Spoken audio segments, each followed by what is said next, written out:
But yes, before I moved up to London, my first proper job was at an architect's in Torquay, and in fact, I'm still in contact with the girls I work with at the architect, two of them anyway.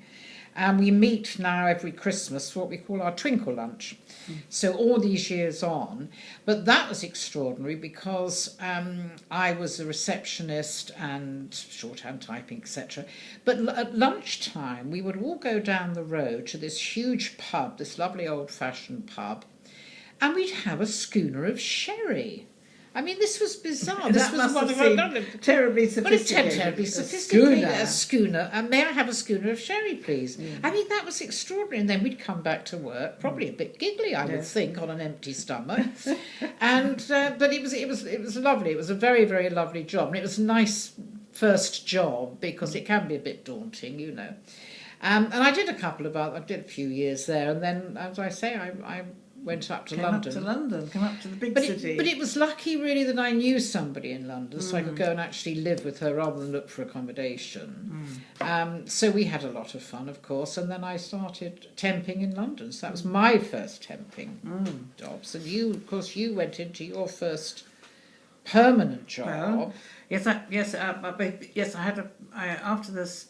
I'm still going back to the secretarial college for the second year, but also I have a temping story to tell you because right. I did have there was a bit of sexual harassment going on in my life. Oh, yes, no, well, I can imagine, yes. There was the temp agency I worked for. I had to go and collect money on a Friday, as we all did, and we lined up at the desk to collect our money.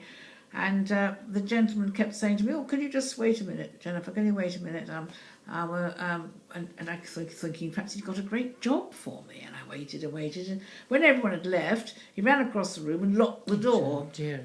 And practically chased me round the desk. And I had to promise him all sorts of things to get out of the room, which I did, though. I did manage to get out, which was very frightening. Of course, my dad was livid. He got in contact with them and said they were going to have to send me my money in post from then on, which they did. But the strange thing is I went straight to King's Cross Station because I had to go there to go home, walked into the bar and slammed my fist down on the bar. I think I must have seen that in a film or something. Yes, that sounds and quite said, filmy. I wanted a double whiskey because I was so shocked by Hold the ice, a double whiskey. Yes. Make it quick, bartender. But these things happen. Yes, of course days. they did. More of this too.